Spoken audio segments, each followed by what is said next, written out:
Olá a todos, espero que estejam bem. Não sei de que lugares é que vocês estão. Eu estou aqui no Porto, está muita chuva, muito vento, mas aqui felizmente dentro de casa não. Como a Margarida me apresentou, portanto, sou Joana Mesquita, sou aqui responsável da área de User Experience no Continente Online.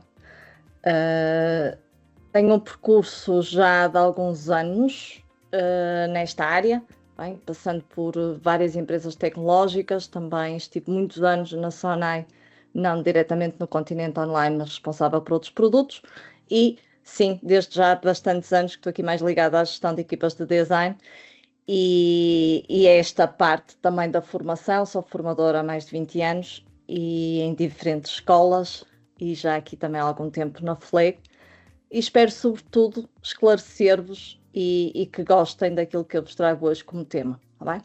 Então hoje o que é que vamos fazer? Hoje vamos falar aqui, vamos fazer uma viagem completa a este mundo do Product Design, tá bem?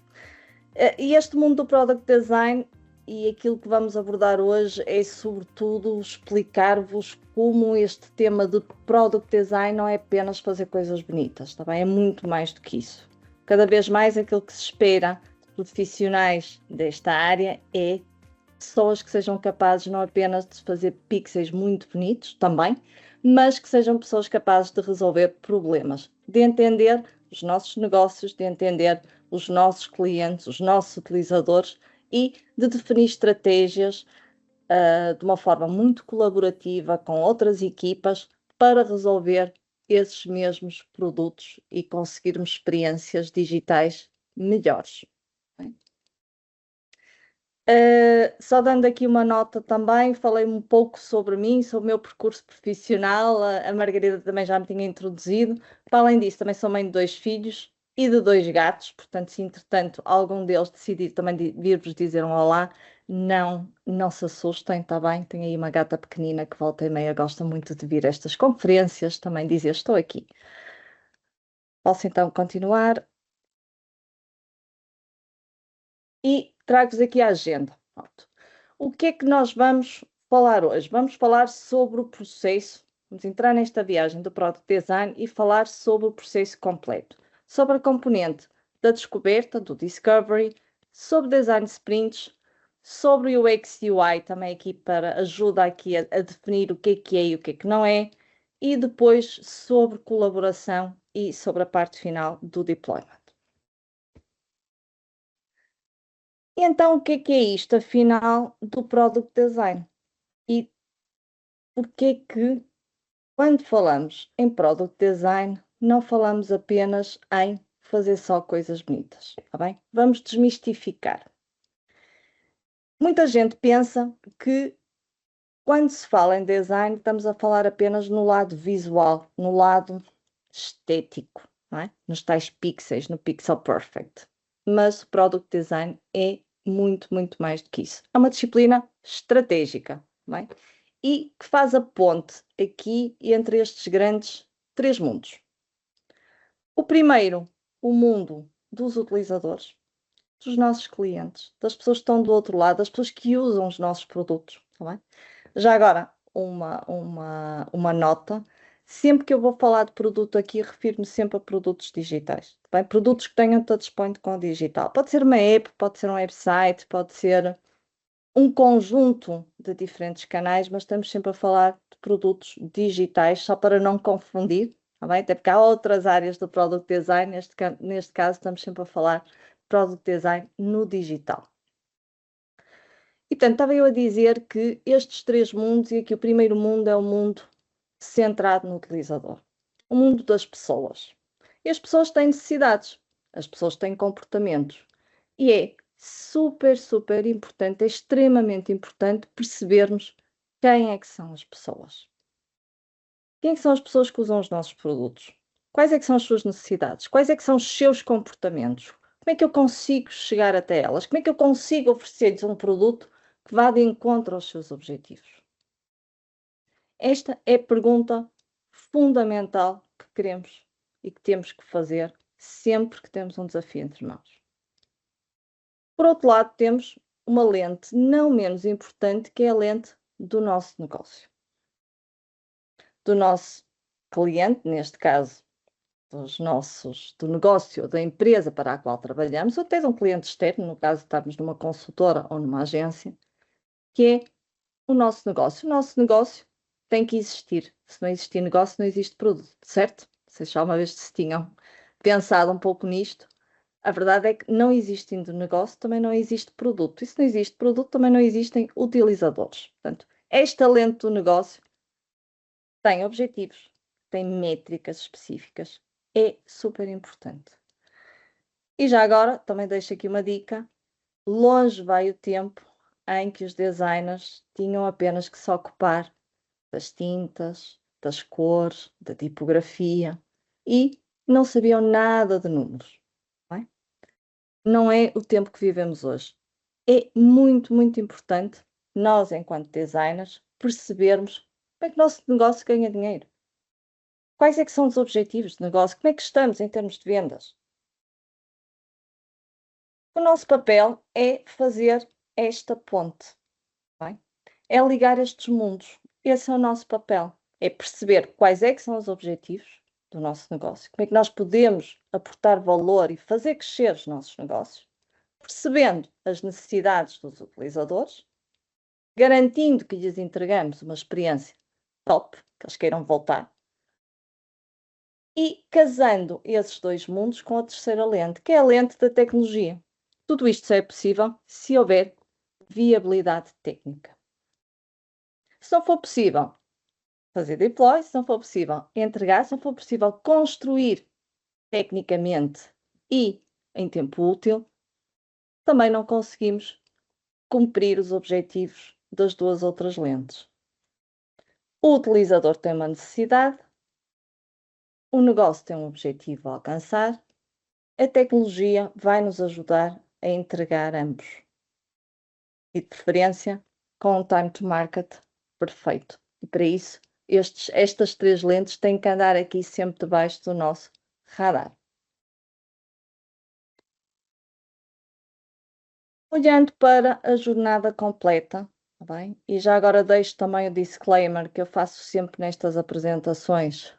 Não sei se tem alguém que já tenha tido até ex-formandos meus ou alguém que conheça, já sabem que eu gosto sempre de fazer estes disclaimers, principalmente quando vos trago frameworks. Existem muitas frameworks, muitos autores, não é?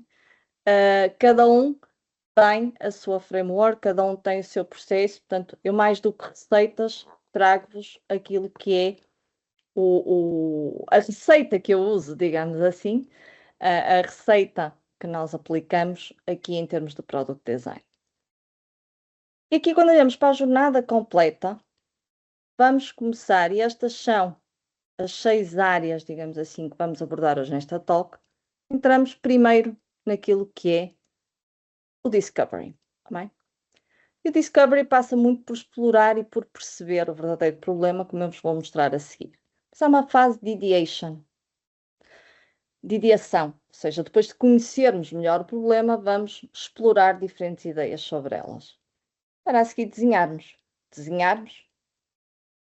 desenvolver, implementar essas ideias, essas hipóteses, e a seguir avaliar, medir e, sobretudo, crescer.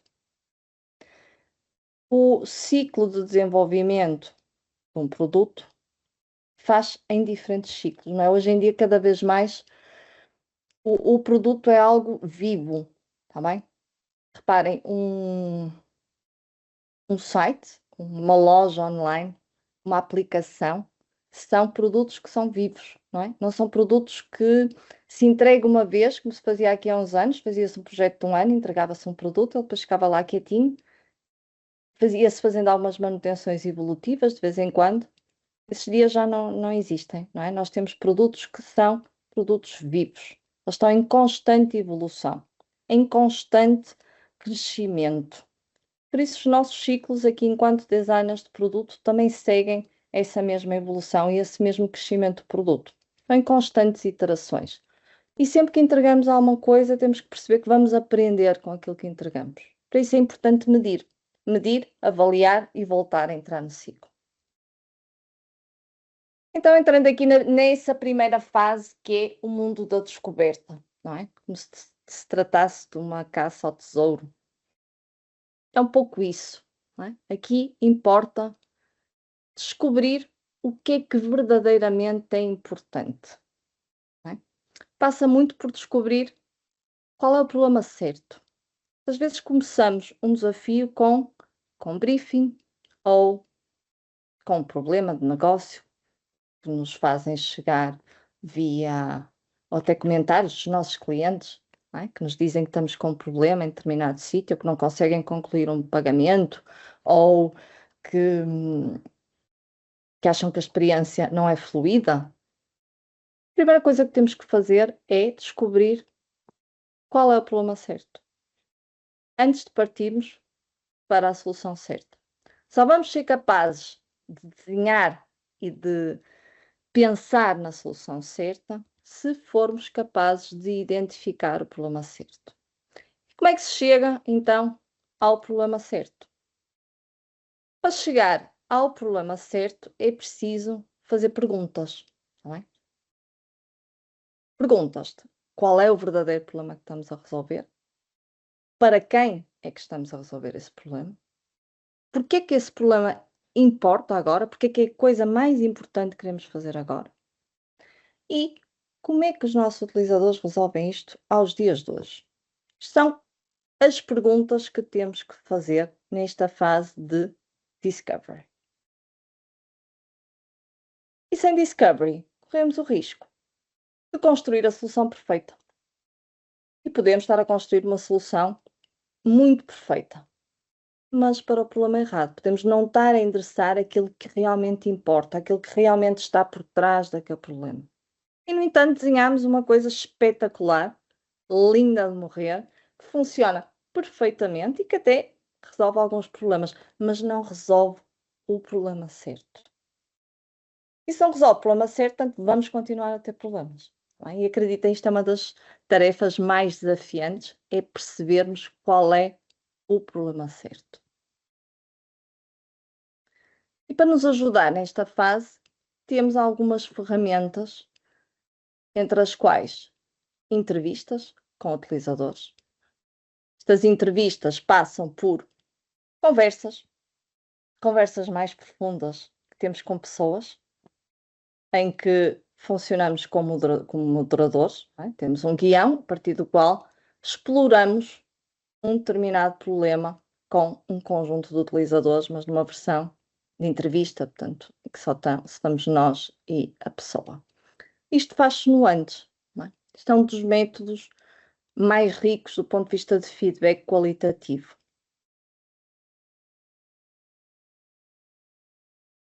Outras ferramentas de discovery temos, por exemplo, a Customer Journey Map. É uma forma diferente, as personas, é uma forma diferente de colocarmos esta visão do problema. Mapear a jornada permite-nos explorar, do ponto de vista de viagem, end-to-end com o produto, as diferentes touchpoints que o nosso cliente tem ao longo dessa viagem. Desde o momento em que tem uma necessidade, ou em que sente um problema, até ao pós-compra. Ou seja, eu senti necessidade, ou neste caso, este exemplo que eu vos trago aqui da Zapier, portanto, estou excitado porque preciso aqui de uma mudança positiva no que diz respeito à minha saúde e ao meu fitness. E aqui é o momento, é o trigger em que eu sinto a necessidade de algo. Vou procurar um ginásio perto do meu trabalho para garantir, não é, que fica ali perto e que vou ser cumpridor e que vou frequentar. Encontro pessoal super simpático. É muito fácil fazer sign up. Portanto, inscrevo-me no ginásio. Tenho uma sessão de onboarding porreira em que consigo perceber mais sobre as aulas que posso frequentar, etc. Adorei a atmosfera. Tudo bem até aqui. Há aqui um ponto da jornada que é fundamental, que é o ponto da retenção, não é? Que é, nós podemos oferecer uma experiência fabulosa e se a experiência for boa, os nossos clientes ficam. E ao ficarem, significa que voltam. E a seguir, o que é que vocês fazem quando têm uma boa experiência? Normalmente, referenciam essa mesma experiência a amigos. Portanto, os vossos amigos também querem experimentar connosco. Isso é um dos pontos mais importantes da jornada, e por isso é que mapear a jornada é aqui uma das ferramentas de discovery mais importante. Permite-nos identificar em que momentos da jornada é que temos eventuais oportunidades de melhoria. Vivemos numa sociedade da informação, não é? De dados, vivemos na era dos dados. Portanto, temos milhares de dados. Análise quantitativa. É fundamental em qualquer processo de discovery cruzarmos a informação que temos com números, tá bem? Números que nos vão complementar as histórias dos nossos utilizadores. Muitas vezes isto até acontece ao contrário, ou seja, muitas vezes os números indicam-nos que temos o problema A ou B em determinada fase, mas não nos dizem o porquê. Às vezes os números dão-nos a incidência, não é? Temos X percentagem de clientes que, por exemplo, abandonam numa determinada fase de interação com o produto. Sabemos que temos ali um problema. Porquê que eles abandonam? Mas o que é que nos vai dar o porquê? Às vezes temos que ir ao one-on-one, temos que falar diretamente, temos que fazer entrevistas a um conjunto de pessoas para perceber qualitativamente, para percebermos o comportamento, para percebermos o porquê. Por último, outra ferramenta de discovery, uma das mais utilizadas, que é a análise competitiva. O que é que já existe? E o que é que nós como é que nós podemos fazer diferente, ou como é que nós podemos fazer melhor para, face àquilo que já existe, encontrarmos oportunidades de sermos diferenciadores na experiência que entregamos aos nossos clientes. Esta análise competitiva aqui no campo do Product Design é uma análise que se faz muito focada na experiência e nas funcionalidades que o produto da nossa concorrência tem, e onde é que consegue aportar valor e perceber que oportunidades, que gaps é que existem na concorrência e que nós conseguimos ser diferenciadores.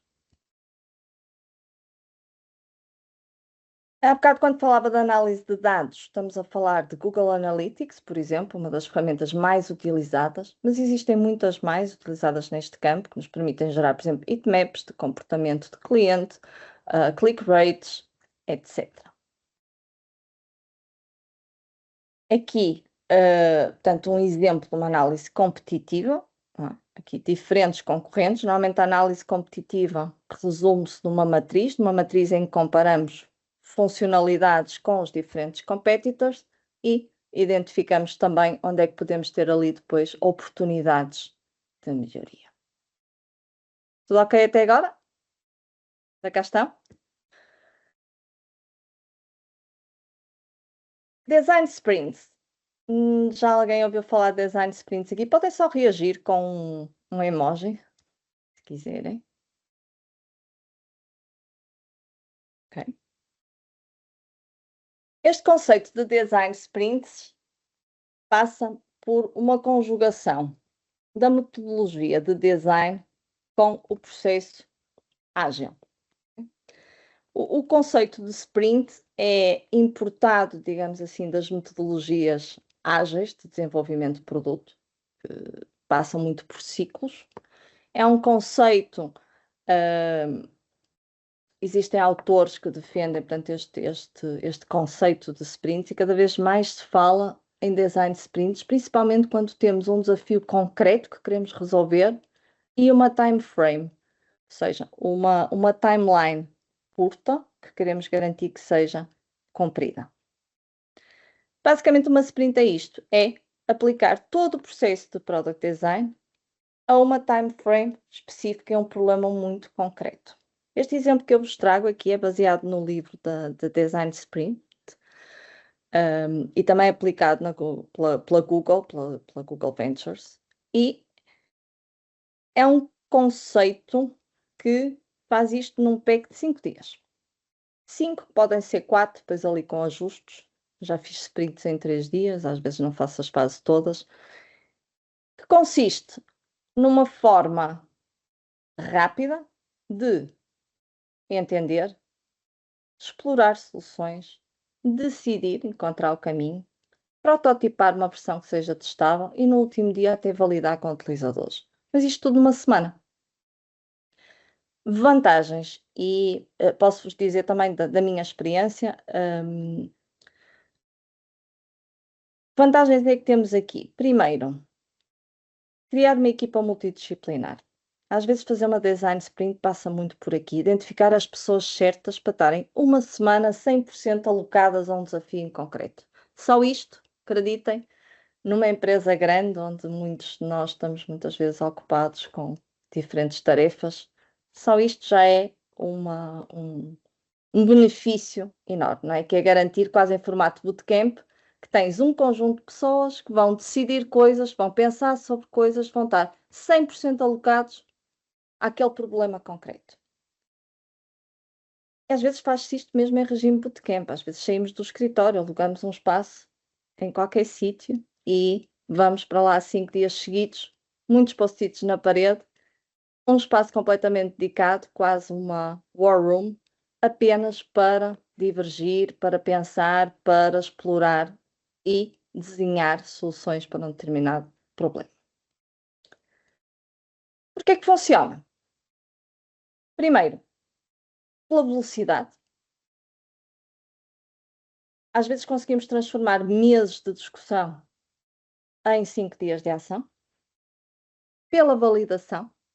Há aqui um conjunto, uma logística de preparação. Eu digo que isto são 5 dias de execução, mas normalmente é um mês de preparação, está bem? Porque implica aqui bastante logística, não apenas de espaço, de recursos, mas de garantir que temos as pessoas certas e que identificamos também os perfis que vão decidir, quem é que tem poder de decisão e garantimos que há esse poder de decisão na sala. Validação, não apenas por este decider ou por esta presença de papéis de decisão, mas sim porque há uma validação no final com utilizadores reais. Muitas vezes no último dia são marcadas sessões, mesmo com utilizadores reais, onde se vai testar aquele pequeno protótipo que se construiu ao longo da semana. E por fim, alinhamento. Isto pode ser, principalmente, talvez, eu não sei quem é que tem aqui na audiência, isto é um pouco ingrato, mas para quem é menos experiente, esta questão do alinhamento podem não perceber o que é, mas para quem já tem experiência, mesmo que não seja nesta área, noutra área qualquer, é um dos desafios maiores que temos, principalmente quando trabalhamos em empresas ou em instituições de grande escala, é garantir que diferentes equipas estão alinhadas, que toda a equipa está na mesma página, que está focada no mesmo objetivo e que tem o mesmo entendimento sobre a solução ou sobre o problema. Bem, estas design sprints funcionam muito bem a esse nível, dão-nos esse alinhamento, tá bem? Esse alinhamento. Garantimos que há uma equipa multidisciplinar, que está alocada, que está presente numa sala e que nos dá esse alinhamento. Algo deste género. Imaginem, segunda-feira mapeamos o problema, terça-feira fazemos desenhos, muitos desenhos, e decidimos o caminho para onde queremos ir. No terceiro dia prototipamos, no quarto dia testamos, bem? Ou no quinto dia. Aqui há diferentes pecs.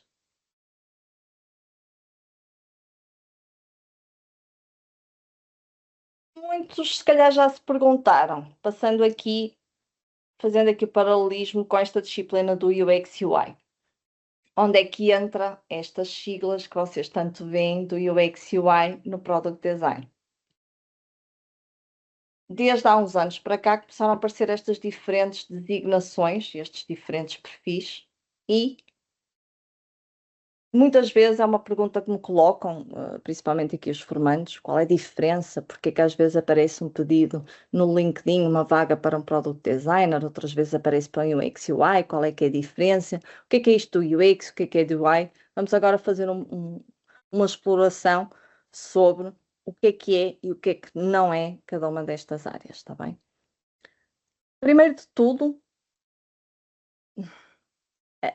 a grande diferença, digamos assim, entre um Product Designer ou um UX UI é o Product Designer está ligado a uma Product Team, ou seja, está ligado a um produto específico. Muitas vezes tem a ver com a forma como a própria empresa está organizada, como as próprias equipas estão organizadas.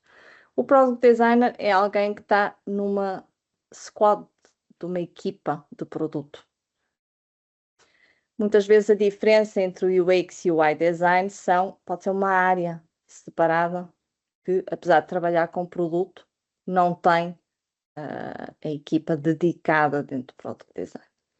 Qual é a diferença? A diferença aqui, e podemos ter diferentes perfis mesmo entre o UX e o UI, é a User Experience é um chapéu maior, onde todas estas áreas estão abrangidas, está bem? É um chapéu, o chapéu da experiência é um chapéu que tem diferentes valências lá dentro, sendo que o UI é uma delas. E que se prende mais com o porquê, não é? Com a visão estratégica, com como é que o produto funciona, quais é que são os problemas, qual é que é a arquitetura de informação, os fluxos do utilizador, a hierarquia, a estrutura, a parte da usabilidade e a parte da acessibilidade, a parte do research, a parte de user testing. Tudo isto está inserido na componente UX. Quando nos referimos a User Interface, estamos apenas a referir-nos à parte da interface gráfica do utilizador. A parte do como é que o produto se apresenta. Parte à camada mais sensorial, que é a camada estética do visual design, tipografia, as cores, mas também os componentes, os padrões de design, os botões, todos os elementos de interface que estão contidos nesta componente do UI. E não apenas isto, mas também as suas animações, as suas interações. Sempre que falamos em design de um produto digital, temos que perceber que o design é interativo. Não é? Ele não tem apenas um estado, ele tem movimento, ele tem outra dimensão, não é apenas estático. Quando carrego num botão, algo acontece e vou para outro sítio. É preciso perceber e conhecer esse caminho. Por fim, falamos também de Design Systems, algo que vocês de certeza já ouviram falar, cada vez se fala mais em Design Systems, e depois trago-vos também aqui um slide para falar um pouco mais sobre o que é isto de Design Systems. E não podia deixar de falar em design de produto sem falar no que é expectável que sejam os princípios de um bom design. E os princípios de um bom design em interface passam por ser claro e direto. É o conceito da clareza. O design quer-se claro para o utilizador perceber que lá está, sem ter que pensar. Este é o único segredo, digamos assim, talvez um dos mais desafiantes, de desenhar interfaces. É desenhar de forma a Don't Make Me Think, como o livro do Brugge, não nos obriguem a pensar, eu tenho que perceber de forma clara e direta como é que isto se usa. Ser rápido e eficiente, vivemos num mundo em que nós não temos paciência para esperar. Nós vamos escolher e vamos permanecer no site ou na app que seja mais rápido, que seja mais eficiente, que nos obrigue a menos cliques, que não tenha muita fricção. Tá bem? O termo fricção é um termo que nós usamos muito, desculpem-me aqui o jargão técnico. Sempre que falamos em fricção, estamos a falar em carga cognitiva, em algo que nos faz pensar, algo que não sabemos como é que funciona. Isto gera fricção. Os princípios de um bom design passa muito por conhecer e aplicar estas técnicas, estas regras do UX, de forma a saber desenhar para a rapidez, para a eficiência. Otimizar o número de cliques, otimizar a interface de forma a que consiga gerar mais valor. Acessível. O design tem que ser universal, tem que funcionar para todos, independentemente das suas capacidades. Em 2025 é marcado por uma norma muito importante do ponto de vista de acessibilidade. Entrou em vigor em Portugal o Ato Europeu da Acessibilidade, portanto, a 25 de junho. A acessibilidade não é um tema novo, mas é um tema que todos nós, principalmente quem aspirar a trabalhar nesta área, tem que conhecer em detalhe e garantir que tudo aquilo que desenhamos para todos, independentemente das capacidades físicas, motoras, visuais de cada utilizador. Isto passa por conhecer muito a norma da acessibilidade, saber respeitar e desenhar para aqueles princípios e, sobretudo, aplicá-los. Por último, não podemos falar de bom design sem falarmos de consistência. Se nós queremos que algo seja intuitivo, que uma interface seja intuitiva, desenhar para interface é desenhar padrões, é reutilizar padrões. Padrões que criam familiaridade, criam confiança. Há um grande autor de UX, o Sr. Jacob Nielsen, o senhor que inventou, responsável, lembram-se do link com o sublinhado azul, aquela notação visual que era muito utilizada, que era regra, os primórdios da internet, portanto, todas as hiperligações tinham que ser marcadas a azul. O Sr. Jacob Nielsen foi responsável por isso. E o Sr. Nielsen diz-nos que, tem uma frase muito sábia que nos diz que os nossos utilizadores, para além do nosso site ou da nossa app, navegam, compram, veem vídeos, portanto, consomem interfaces de outros produtos. Lembrem sempre disto, quando precisarem desenhar alguma coisa, daí a importância dos padrões. Se nós queremos que algo seja fácil de usar, tem que ser familiar, tem que transmitir confiança. E nós criamos padrões de utilização, nós estamos à espera que um site funcione de forma parecida a uma loja online, seja uma caixa de correio, seja uma app de uma rede social. Nós vamos criando estes padrões. Não sei se eu costumo dar sempre o exemplo, que eu já dei por mim a fazer isto, em aplicações como que não tinham este gesto, mas estão a ver o tap-tap do Instagram, não é? Habituámos de tal maneira a fazer duplo clique em cima das fotografias, é para dar um like, que às vezes damos por nós a tentar fazer isso noutras aplicações que não têm essa funcionalidade. Aquilo foi um padrão que se criou, e é esta familiaridade, são este tipo de padrões de interação que é importante conhecermos e sermos consistentes com aquilo que se pratica universalmente, porque é isso que os nossos utilizadores esperam quando consomem produtos digitais. Esta componente de design, às vezes perguntam, mas o que vocês fazem? Não é? Passa muito por aqui, muitas vezes começa com um esboço em papel, um esquiço, um desenho, um esboço, ou um desenho na parede. Evolui para mapas de interação, onde percebemos a ligação entre os diferentes ecrãs, até ao design, chamado Design Pixel Perfect, a maior parte das vezes em Figma, onde se desenha e se fazem protótipos ao pixel, que nos dão a sensação que estamos perante um produto real. Eu hoje consigo prototipar em ferramentas como o Figma ou como ferramentas da Adobe, consigo prototipar, desenhar, fazer design e prototipagem de forma a simular completamente a experiência, por exemplo, de uma app ou de um website. Que se torna difícil perceber se aquilo já é o produto final ou não. Depois de estar o produto desenhado, entramos na fase de colaboração e na fase de deploy. E porquê é que isto é importante e qual é que é o desafio aqui? Não é? O nosso trabalho não termina quando fazemos end-off de um fecheiro de Figma ou de um fecheiro de design. O que é que pode correr mal? O que é que vem a seguir? Nós fazemos o design, a seguir alguém vai implementar, ou seja, vai desenvolver, vai codificar, vai desenvolver em código o que está nesse fecheiro de design. E que o desafio é garantir que a visão permanece intacta. Para isto é que passa muito por colaboração, tá bem? Colaboração muito estreita com a equipa de desenvolvimento, com os nossos colegas de engenharia, com os nossos product managers. Porque é que pode correr mal?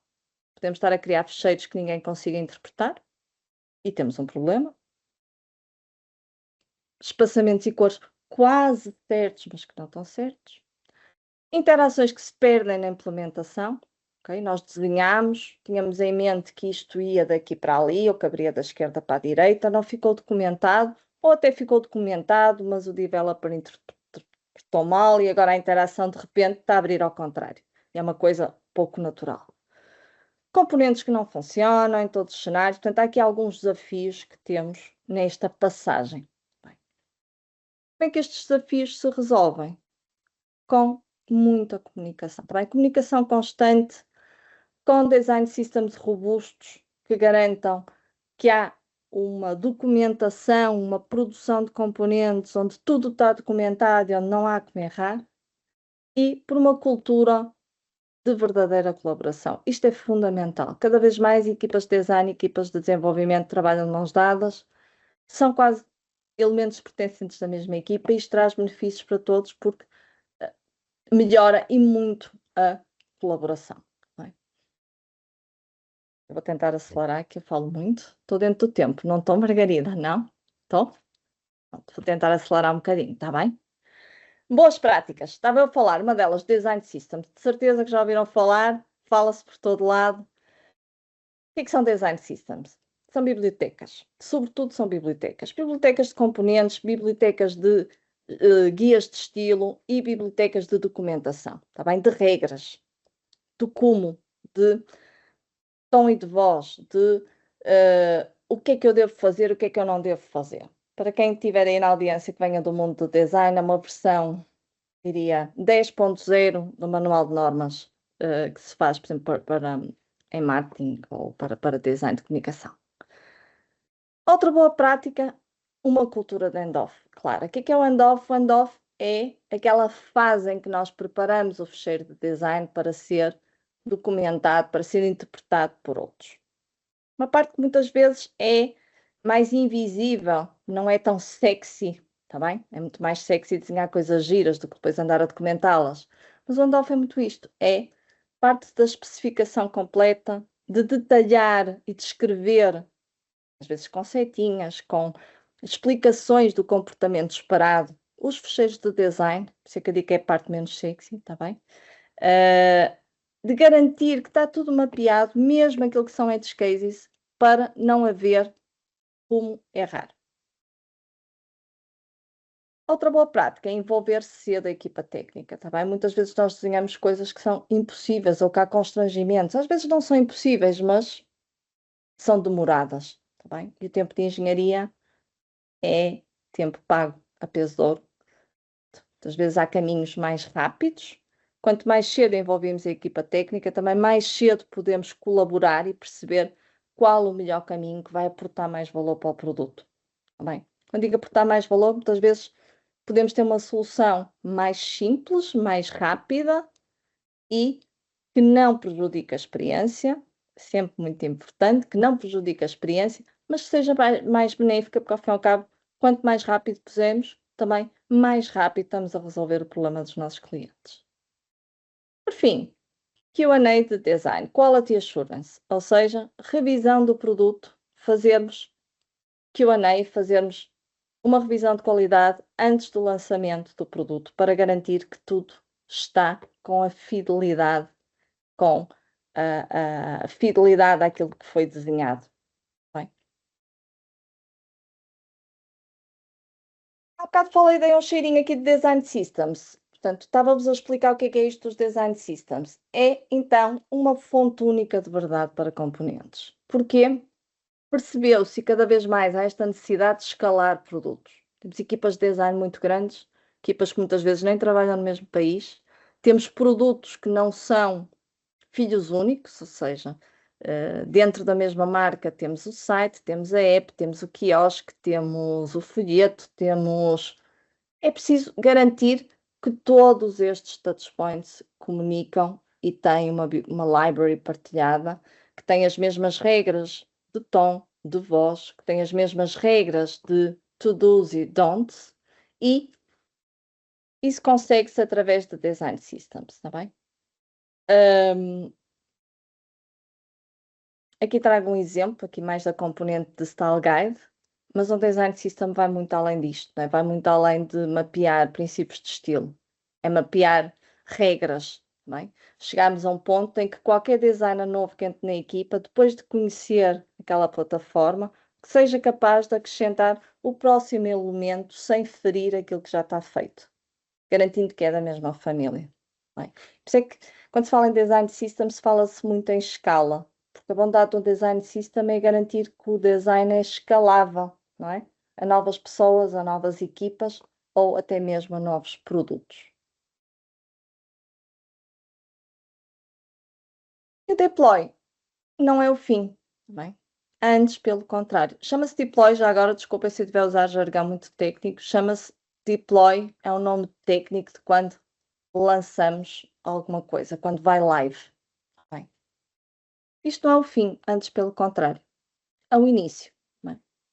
E não é o fim porquê? Porque lançar, quando publicamos alguma coisa live, ou seja, quando aquilo que desenhámos, que pensámos, que estruturámos, que seguiu todo este processo vai live, é quando começamos a aprender verdadeiramente se aquilo que construímos funciona. E aí voltamos ao ciclo, está bem?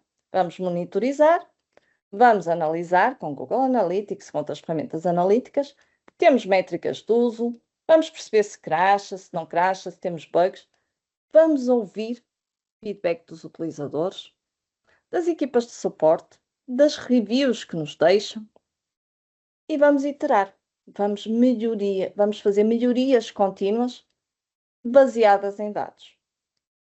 E aí o ciclo nunca para, tá bem?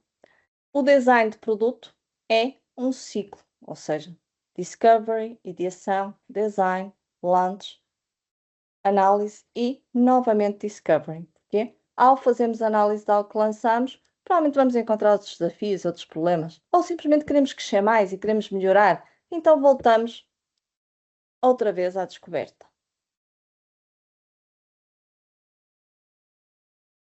E por fim, não podia deixar de trazer também algumas perguntas que me colocam, que é como é que nós sabemos, como é que se mede o sucesso em design? Quais são as métricas que importam? Temos diferentes métricas, temos aquilo que são as métricas do produto e muitas vezes métricas de experiência que podem passar pela adoção, pela adoption rate, pela retenção, pelo happiness, pelo, por exemplo, podemos medir a eficiência através do tempo que o utilizador demora numa task, através do nível de conclusão dessa mesma task. Depois temos métricas de negócio, conversion rate, ou seja, das pessoas todas que utilizaram, quem é que chegou ao fim, quem é que comprou, do revenue, do impacto em revenue, da satisfação de cliente, seja através da NPS, seja através de CSAT. E métricas qualitativas, não é? Que são as tais métricas que nós obtemos pelo feedback direto que temos com os nossos utilizadores, através de entrevistas, através de, por exemplo, uma das fontes mais ricas que eu uso no meu processo é o feedback que me chega através de contact center, não é? Das nossas equipas que dão suporte, das nossas equipas de call center. Para quem trabalha nesta área e se nunca o fez, recomendo vivamente, se tiverem oportunidade, vão um dia para o call center. Ouçam os vossos clientes na primeira pessoa. Fiquem sentados ao lado da colega que está a atender e vão perceber as dúvidas de quem está do outro lado. Na primeira pessoa, sem vocês estarem a perguntar nada. Porque as pessoas, quando têm dúvidas, ligam para o apoio. E acreditem, nós somos seres humanos, não é? E os utilizadores não usam os nossos sites como nós achamos, ou muitas vezes não entendem como nós achamos as mensagens que escrevemos. Simplesmente nós escrevemos. Sou burra, não percebe. Não, somos todos humanos e por isso é que temos que estar em constante iteração e constante melhoria. E, sobretudo, ter este lado de trazer muito presente a voz do cliente, a voz do utilizador final.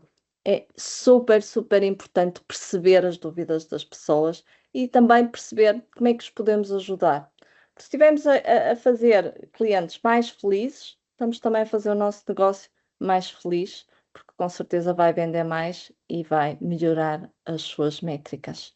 Bem? Deixo agora aqui algum espaço para perguntas e respostas, espero que tenham gostado. Obrigada, Joana. Agora queria ver se alguém aí desse lado tem alguma questão que queira colocar, ou alguma partilha que queira fazer. Eu tenho aqui duas questões que alguns de vocês já nos colocaram. Acho que vou avançar com elas, que é para desbloquear aí e para abrir os olhos. Então, tem aqui uma questão da Ana Valentim, que nos colocou quando se inscreveu. Acho que a Ana estava aí desse lado, se não estou em engano. Acho que havia há pouco. Vi, sim, senhora. Então, a Ana coloca a seguinte questão. Está assim. De que forma o Product Design pode contribuir para aumentar a fidelização e o engagement dos utilizadores, por exemplo, no programa de loyalty? Sim. De que forma? Olha, é uma excelente questão, porque tocas aí num dos pontos fundamentais, não é? Se estamos a falar de fidelização, temos que falar de loyalty, não é? Sim, é um dos pontos fundamentais, e aqui como posso, não é, entre aspas, beber aqui um pouco dos louros da empresa onde trabalho, nós temos o maior programa de fidelização do país e é sem dúvida uma fonte incrível, não é? Que tem vindo, está presente na carteira de muitos portugueses, no bolso de muitos portugueses, no telemóvel de muitos portugueses. E trabalhar fidelização é mesmo isto, é ter um programa, por um lado passa muito por proposta de valor do próprio programa, não vou negar, não é? Mas tens outras. Onde é que entra aqui o design? O product design? Entra no tal engagement. Bem? Claro, há uma coisa que eu não falei aqui nesta apresentação, até porque não tinha tempo para entrar em todas as áreas do product design, mas que falamos mais a fundo, que normalmente falo mais a fundo nas minhas sessões, que é o lado emocional. O design tem esta característica de é camada sensorial, é camada que apela aos sentidos. E nós gostamos de usar produtos bonitos. Nós gostamos e estamos dispostos a pagar mais por um produto bonito, por algo que nos faça sentir bem. E até te digo mais, vou dizer outro palavrão técnico, está bem? Há uma coisa chamada de Aesthetic Usability Effect, que é que nos diz, e está comprovado cientificamente, que as coisas bonitas parece que funcionam melhor. Não é? E que é este papel que o design tem e traz também em qualquer momento. Seja, é muito importante, não é? Nós acabamos por nos fidelizar a um produto digital que funcione bem. Claro que não passa apenas por design, passa por muitas outras coisas, não é? Se o serviço não for bom, nós tivemos uma experiência menos positiva, provavelmente vamos desinstalar. Mas mesmo aí, passa por gerir, não é? E isso é uma componente da experiência também, que é gerir essa expectativa por melhorar, por dar melhor visibilidade, às vezes, dos tempos de espera, trabalhar os erros, recuperar esses clientes. Ou então estratégias de, por exemplo, de gamification, que sabemos que criam bastante engagement com os nossos produtos e fazem-nos recordar que ainda não fui hoje à app ou deixa-me ir lá jogar um joguinho, que todos nós gostamos também de nos entreter e, sobretudo, ter benefícios. Não sei se respondi. Ana, está esclarecida? Queres colocar mais alguma questão?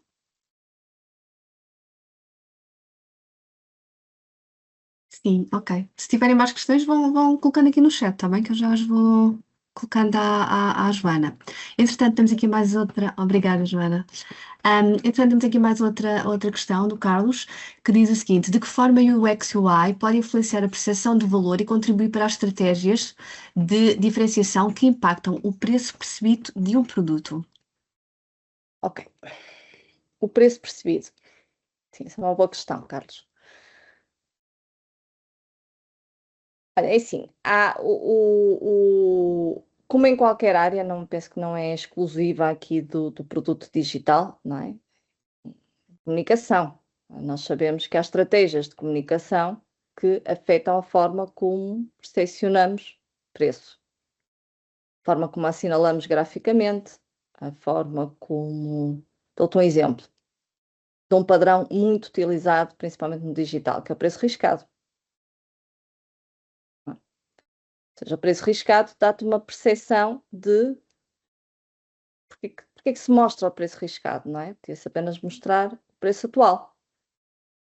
Isso é uma prática comum, acho que quase todas as lojas online fazem isto, de riscar o preço antigo, porque dá-te maior percepção do benefício, não é? E dá-te a percepção também de isto é algo que é temporário. Isto normalmente custa X, mas está agora a outro preço. Acho que é um bom exemplo de uma mecânica de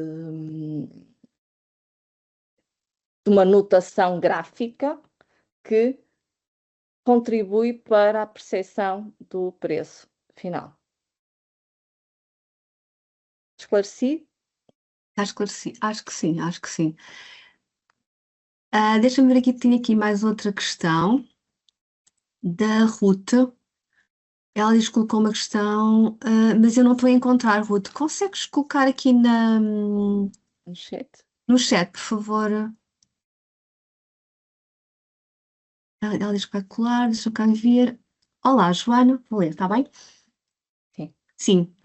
Em relação à questão do Carlos, ele diz que sim, foi uma aproximação. Obrigada. Ok? Sobre a questão da Ruth. Olá, Joana, obrigada pelas informações tão úteis. Sou Product Designer, como está do meu percurso a ser meio híbrido entre o UX, UI e Front-End, e tenho uma questão que, mesmo 9 anos depois, continua a ser delicada em alguns contextos com alguns clientes, mesmo com muita comunicação. De que maneira lidas ou como tentas ultrapassar a resistência que há por vezes de seguir um processo end-to-end completo e a tendência de pedir designs mais ad hoc por falta de maturidade a nível de UX? Boa pergunta, excelente questão. É uma excelente questão, certo. Olha, há várias possíveis respostas e acho que não há uma resposta única nem uma receita. Hum, eu diria que é assim, a partir do momento em que confiam em ti, ou que tens o mesmo tipo de clientes mais fixos, normalmente melhora e também te dá a oportunidade de ir evangelizando. Acho que passa muito por evangelização. Evangelização do processo e tenta não te limitar a apresentar o resultado final. Envolve as pessoas desde o momento zero. Envolve-as no processo. Para quê? Porque vai fazer com que as pessoas sintam que fizeram parte da solução. E ao fazerem parte da solução, já se sentem muito mais engaged, não é? Ia dizer engajadas, mas não gosto muito deste termo. Já sentem que fizeram parte, ajudaram a construir. Não fiques apenas por explica o racional, também passa muito por aqui. Passa por explicarmos, e aí acho que ajuda, aí também ajuda muito nós estudarmos, nós percebermos tecnicamente que isto não é só fazer coisas bonitas. As pessoas e os nossos clientes muitas vezes acham que qualquer um pode fazer, não é? Nós temos. Esta área tem tem um problema grave, que é uma área super sexy. E toda a gente acha que. Toda a gente quer opinar, toda a gente gosta de fazer design, toda a gente tem uma veia de designer lá no fundo e principalmente toda a gente acha que fazer design é algo que qualquer um de nós pode fazer. E faz parte por isso é que eu digo que cada vez mais nós não podemos ficar só aí, né? Nós temos que evoluir e justificar o porquê das decisões que tomamos. E justificá-lo com dados, tá bem? Seja com dados que já temos, que é mais fácil quando temos um produto maduro e quando temos acesso à informação, quando não temos, com dados de estudos, com dados de autores. Existem imensas referências. Este exemplo que eu vos dei do Aesthetic Usability Effect está detalhado, mas existem como estas, existem 20 ou 30 princípios de UX que estão comprovados por estudos com imensas pessoas, por autores de renome, e ajuda nós percebermos, nós temos este contexto, está bem? E sabermos justificar o porquê de determinada decisão, principalmente quando nos pedem coisas que não fazem muito sentido, não é? Só com base no acho que ou no gosto, não é? Ah, não gosto daquele botão desta cor, ou acho que o botão. Agora, também te dou outro conselho, que é ouve as pessoas. Muitas vezes as pessoas não sabem expressar, não sabem falar sobre design, não é? E às vezes tem alguma relevância ao comentário que nos estão a fazer. Pode ser indicador que algo não está bem na solução que estamos a apresentar. O problema é que, tendencialmente, as pessoas, quando não sabem falar, falam do que é mais fácil, que é dizer, olha, põe o botão maior, ou põe o botão de outra cor. Se cá tens, na verdade, ali um problema encapsulado nesta recomendação que estão a fazer. Se calhar o botão está com pouca visibilidade. Pode passar efetivamente ou por mudá-lo de sítio, ou por melhorar a legibilidade, fazer uma afinaçãozinha na cor. Ora, as pessoas não sabem falar contigo desta forma. Normalmente quem está do outro lado. Portanto, o mais fácil é darem-te a solução que lhes parece mais evidente, que é, põe o botão vermelho, ou põe o botão assim deste tamanho, grande, ou mudar de sítio. E cabe-nos a nós ouvir, tentar interpretar, fazendo algumas contra-questões, e depois resistir a não executar aquela solução que te foi dada, nem para comprovar que não resulta. Isso é uma coisa que eu vos digo, pá, nunca façam isto. Se não estão confortáveis com. Então não a desenhem sequer, porque a partir do momento em que vocês a desenham, passa a ser a vossa proposta. Não a desenhem sequer. Portanto, reajam, sim, também não vão deixar o cliente na mão, deem-lhe uma resposta, mas com algo que vos deixe confortáveis. Ali com o in-between, estão a perceber? Com algo entre aquilo que é o feedback. Porque quando temos feedback, principalmente quando começamos a ter feedback de uma, duas pessoas, três pessoas, muitas vezes é porque algo não está exatamente muito bem. Nós também temos de ser capazes de lidar com essa mudança e de lidar com os nossos egos e perceber que às vezes, ok, há aqui ainda espaço para melhoria. Não é? Isto acho que é uma situação e que também a experiência vai nos dando argumentos. Agora, fundamental é, leiam artigos ou tentem especializar-se no tema, seja através de formação específica na área, seja através de literatura, mas tentem ter respostas que vos coloquem noutro patamar e que consigam criar esta confiança em quem está do outro lado. E depois dessa confiança estar criada, vão ver que é tudo mais fácil. Às vezes, o mundo muda mesmo, não é? Infelizmente, às vezes o mundo muda mesmo, porque começámos a desenhar uma coisa há 5 meses atrás, entretanto o mundo mudou. Porque o mundo mudou. Ou porque o nosso concorrente lançou uma coisa e nós temos que fazer face, e já agora, já estava o design fechado, mas como ainda não lançámos, é mais fácil se calhar mudar em design, toca a pedir para reagir a isto, ou porque entretanto saiu uma nova lei, acontece todos os dias, e às vezes temos mesmo também que nós ter alguma flexibilidade. Atenção, não estou a dizer com isto que deixa a tua disciplina de lado, porque eu sei bem o impacto que isso tem. Garante que medes o impacto que isso vai ter, que colocas as hipóteses em cima da mesa e que dizes, ok, olha, fazer esta alteração agora implica mais 2 meses de trabalho. Implica refazer isto, isto e isto. Se toda a gente tiver ok, do teu lado também, ok, há que saber lidar com mudança, porque às vezes é mesmo necessário mudar porque o mundo mudou, está bem? E cada vez mais isto acontece.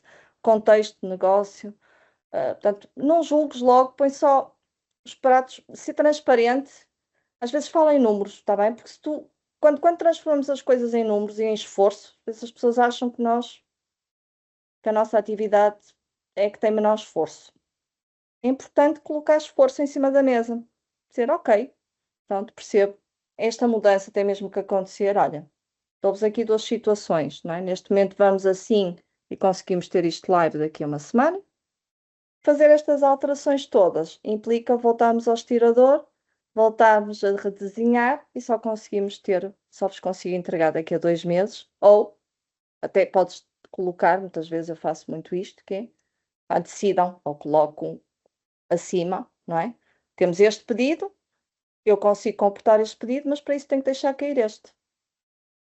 E peço a alguém para decidir por mim quando não estou num patamar que me permita decidir, está bem? Porque às vezes estes pedidos vêm de pessoas que efetivamente estão acima de nós e às quais não podemos dizer que não. Quando for assim, não dês resposta na hora, fala com o teu manager e ajuda a decidir, está bem? Prioridades.